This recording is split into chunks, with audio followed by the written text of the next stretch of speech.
ADGP MR Ajith കുമാറിന്റെ മൊഴി ഇന്ന് രേഖപ്പെടുത്തും. DGP ADGPയുടെ മൊഴി എടുക്കും എന്നതാണ് വിവരം. അഖിൽ പാലോട്ട് മഠം വിശദാംശങ്ങൾ നൽകാനായി ചേരുന്നുണ്ട്.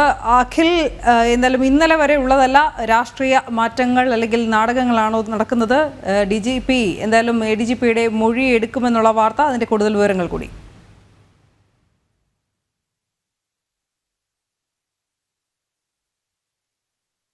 രേഖപ്പെടുത്തുവാൻ വേണ്ടി DGP ആസ്ഥാനത്തേക്ക് എത്തുന്നതിലേക്ക് വേണ്ടി നിർദ്ദേശം നൽകിയിരുന്നത്. ആ നിർദ്ദേശത്തിന്റെ അടിസ്ഥാനത്തിൽ മൊഴി രേഖപ്പെടുത്തുവാനുള്ള വേണ്ടി നിർദ്ദേശം നൽകിയിരുന്നത്. ആ നിർദ്ദേശത്തിന്റെ അടിസ്ഥാനത്തിൽ മൊഴി രേഖപ്പെടുത്തുവാനുള്ള DGP അടക്കമുള്ള ഉദ്യോഗസ്ഥരൊക്കെ തന്നെ എത്തിയിരുന്നു. പക്ഷേ ആരോപണ വിധേയനായി നിൽക്കുന്ന എത്തിയത് ഇപ്പോഴാണ്. നമ്മൾ ദൃശ്യങ്ങൾ കാണുന്നത് പോലെ DGP ആസ്ഥാനത്തേക്ക് വന്നിറങ്ങുന്ന ദൃശ്യങ്ങളാണ് നമ്മൾ കാണുന്നത്. അതായത് സമയം 11:15 കൂടിയാണ് ആരോപണ വിധേയനായ ആൾ ആ സ്ഥലത്ത് എത്തിച്ചേരുന്നത്, അദ്ദേഹത്തിന്റെ മൊഴി രേഖപ്പെടുത്തുന്നതിലേക്ക് വേണ്ടി.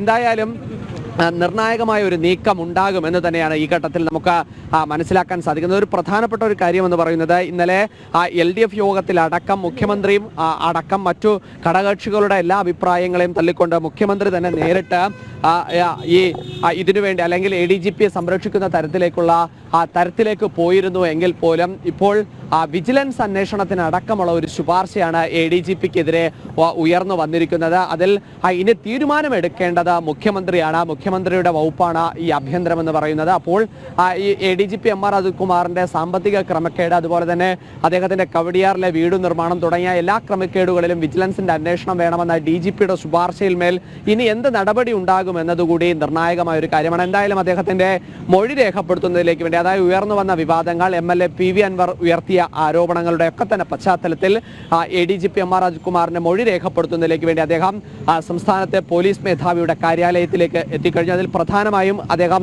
പ്രതിപക്ഷമെല്ലാം ഉയർത്തിയതുപോലെ തന്നെ RSS നേതാക്കളുമായി നടത്തിയ കൂടിക്കാഴ്ച, അതുപോലെ തന്നെ 2 RSS നേതാക്കളുമായി നടത്തിയ കൂടിക്കാഴ്ചയിൽ മൊഴി രേഖപ്പെടുത്തുന്നുണ്ടാകും. മറ്റു ക്രമക്കേടുകൾ, PV അൻവർ ഉയർത്തിയ ക്രമക്കേടുകളും അടക്കമുള്ള കാര്യങ്ങളിലൊക്കെ തന്നെ വിശദമായ ഒരു മൊഴി രേഖപ്പെടുത്തുന്നുണ്ടാകും എന്ന് തന്നെയാണ് നമുക്ക് മനസ്സിലാക്കാൻ സാധിക്കുന്നത്. അതിന് എത്ര നേരം നീണ്ടുപോകും എന്നതാണ് നമുക്ക് അറിയേണ്ടത്. കാരണം പ്രധാനമായും ആ ടീമിലുള്ള മറ്റു ഉദ്യോഗസ്ഥരെല്ലാവരും തന്നെ ഇവിടെ എത്തിയിട്ടുണ്ടായിരുന്നു. DGPയുടെ ഓഫീസിൽ എത്തിയിട്ടുണ്ടായിരുന്നു. DGPയുടെ നേതൃത്വത്തിലുള്ള അന്വേഷണ സംഘം അദ്ദേഹത്തിന്റെ മൊഴി എന്തായാലും അദ്ദേഹം ഓഫീസിലെത്തിയ ഉടൻ തന്നെ രേഖപ്പെടുത്തി തുടങ്ങുമെന്ന് തന്നെയാണ് നമുക്ക് ഈ ഘട്ടത്തിൽ മനസ്സിലാക്കാൻ സാധിക്കുന്നത്. രാവിലെ 10:30 10:00 എത്താനാണ് അദ്ദേഹത്തിനോട് ആവശ്യപ്പെട്ടിരുന്നെങ്കിലും അദ്ദേഹം 1 മണിക്കൂറോളം വൈകി 11:15 അദ്ദേഹം ഇപ്പോൾ ഓഫീസിലേക്ക് എത്തുന്നത് എന്നതും ഏറെ ശ്രദ്ധേയമായ കാര്യമാണ്. എന്തായാലും അദ്ദേഹം ഓഫീസിലേക്ക് എത്തിക്കഴിഞ്ഞിരിക്കുകയാണ്. അനു.